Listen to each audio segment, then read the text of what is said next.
My name is Madison Taylor Brooks. I'm 14 years old, and on October 17th, I died for 12 minutes when our car flipped 3 times on Highway 29. I was in the back seat, scrolling through TikTok, barely paying attention to Mom driving me to volleyball practice. My little brother Tyler was playing his Nintendo Switch next to me.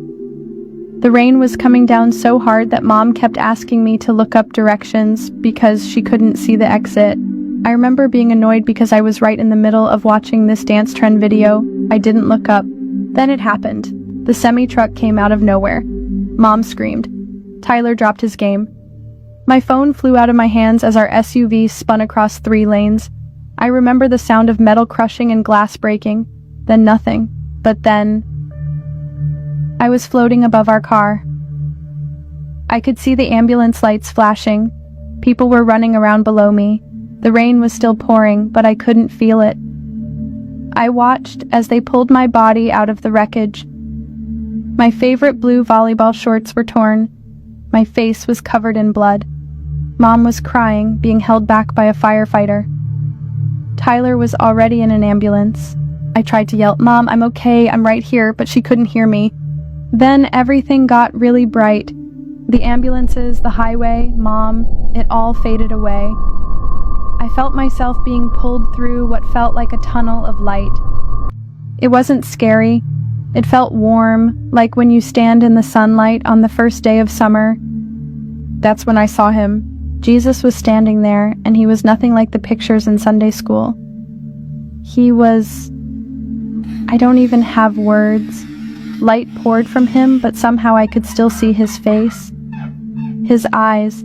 They looked right through me, like he knew every thought I'd ever had, every mean text I'd ever sent, every TikTok video I'd ever posted. But he still loved me completely. When he smiled at me, I felt like I was home, really home. Not like our house back in Oak Ridge, something deeper. "Madison?"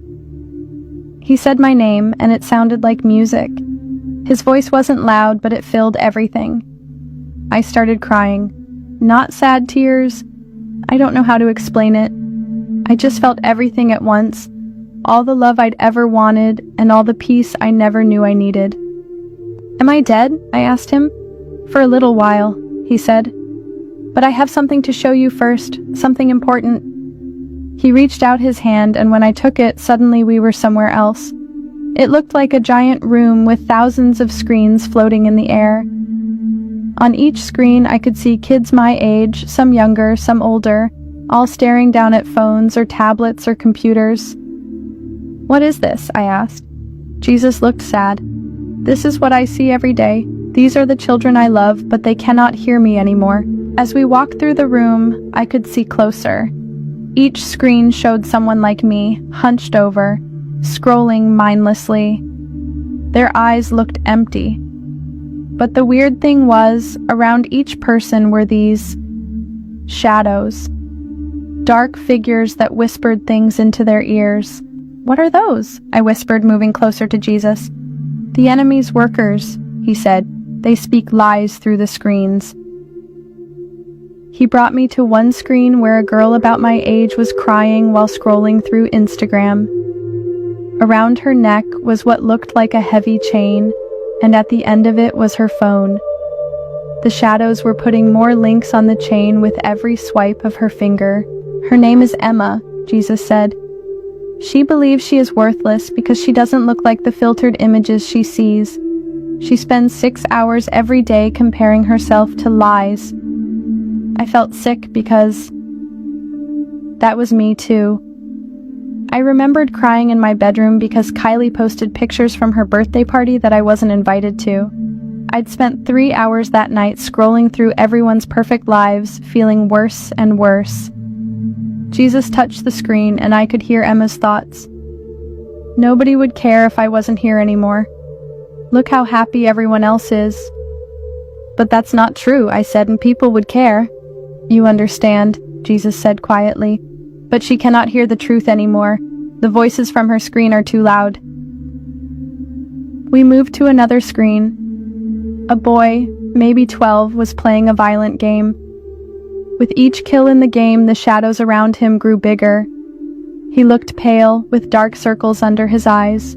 He hasn't slept more than 4 hours a night for 3 years, Jesus said. The games were designed to keep him there, to make him need them. His parents don't know he's playing until 3 a.m. every night. His anger is growing. His ability to feel compassion is shrinking.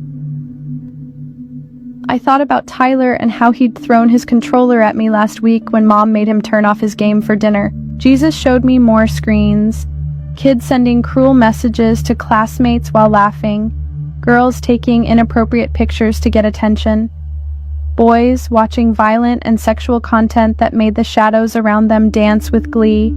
Everywhere, phones and tablets glowed like little prisons. Madison, Jesus said, turning to me, do you know how many hours you've spent looking at a screen in your life? I shook my head. He waved his hand, and I saw what looked like an hourglass. But instead of sand, it was filled with moments of my life. Moments I'd never get back. I saw myself sitting on the couch while my grandma tried to tell me stories about her childhood, but I was watching YouTube. I saw hundreds of sunsets I'd missed because I was taking selfies instead of actually looking at them.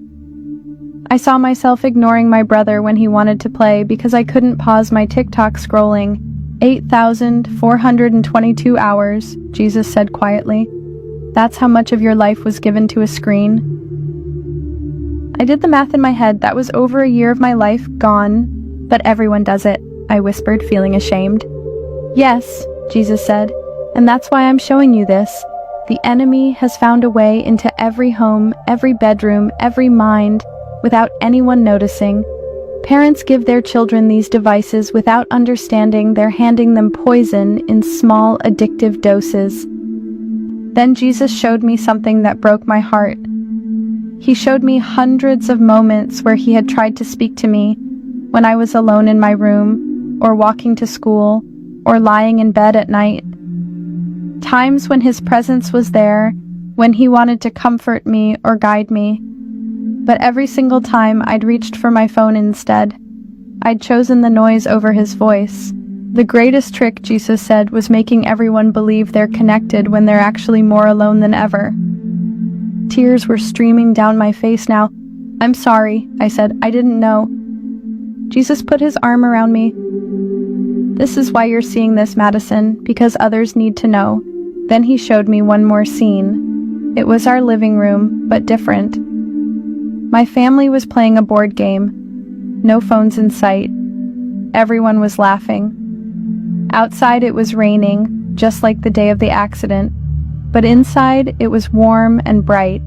I could almost smell Mom's cookies baking. This could have been tonight, Jesus said softly, if the phones had been put away. My heart felt like it was breaking. I never realized how much I'd missed by staring at a screen. Madison, Jesus said, your time here isn't finished. You have an important message to share. But I don't want to go back, I said, and I meant it. Being with him felt so good, so right. I want to stay with you. He smiled that smile that made me feel completely loved. I'm always with you, Madison, but your family needs you, and others need to hear what you've seen. Will they listen, I asked. Some will, he said, and that's enough to start changing things. He touched my forehead, and suddenly I felt myself being pulled back, away from his light, through the tunnel again, faster and faster. Then pain, so much pain, beeping machines, bright hospital lights, someone yelling, "She's back! We've got a pulse!" I gasped for air, my chest burning like I'd swallowed fire. My whole body hurt. I couldn't move my left leg. There was a tube down my throat. The doctors called it a miracle. They said my heart had stopped for 12 minutes. They said I should have brain damage, but all my tests came back normal. They couldn't explain it. Mom cried for 3 days straight. Dad, who had been away on a business trip, refused to leave my hospital room after he arrived. Tyler made me a card that said "Best sister ever," even though I'd been pretty mean to him lately. When they finally took the breathing tube out, the first thing I said was, "Where's my phone?" Mom looked surprised. "Honey, it was destroyed in the crash." And I started crying, not because I missed my phone, but because I was relieved it was gone. It took weeks before I could tell them everything I'd seen. At first, I was afraid they wouldn't believe me, but something had changed in me, and they could see it. The first night I was home from the hospital, I asked everyone to put their phones in a basket. Then I told them about Jesus, about the screens, about the shadows, about the moments we'd lost. I told them how the devices we think keep us connected are actually tearing us apart. Dad cried. I'd never seen him cry before. That was 6 months ago. Our house is different now. We have a phone box that all devices go into during family time. We started playing board games on Friday nights. Mom deleted most of her social media apps. Dad stopped bringing his laptop home from work. Tyler still plays games, but with a timer, and mostly ones we can play together. The hardest part was going back to school and telling my friends. Some of them thought I was weird now. Some stopped hanging out with me because I wouldn't spend lunch periods scrolling through TikTok anymore, but some listened. My best friend Zoe deleted Snapchat after I told her what I saw. She said she'd been feeling more anxious and sad lately, but couldn't figure out why. Now she's sleeping better. Her mom sent my mom a thank you text. I still struggle sometimes. Those apps are designed to pull you back in. Sometimes I borrow Mom's phone and find myself mindlessly scrolling before I even realize what I'm doing. The habit is strong, but now I can feel when it's happening, like Jesus opened my eyes to see the chains. If you're watching this, I want you to try something. Just for one day, put your phone away. Look at the people around you, really look at them. Listen when they talk. Feel the sun on your face without taking a picture of it. You might be surprised by what you hear in the quiet. Jesus told me that the enemy can't create anything. He can only distort what God made. He took our need for connection and twisted it into something that actually isolates us. He took our desire to be known and loved and convinced us that likes and followers could fill that hole. They can't, they never will. I know some people won't believe my story, that's okay. But if you're a parent watching this, please hear me. Your kids need you to be brave. They need you to set boundaries they can't set for themselves. They need you to create space where God's voice can be louder than the screens. And if you're my age, watching this, know that you're worth more than your follower count. The filtered, perfect lives you see online aren't real. The shadows want you to believe you're missing out. But the truth is, life, real life, is happening right now, all around you, and Jesus is trying to get your attention. Maybe this video is one way he's doing that. I don't have all the answers. I'm just a 14-year-old girl who died for 12 minutes and came back different.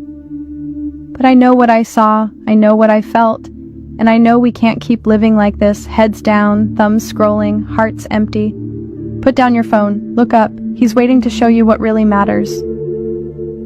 Because the truth is, none of us know how much time we have left, and I don't want to waste another second of mine on shadows and screens. My name is Madison Taylor Brooks. I died on October 17th. And Jesus sent me back to tell you this.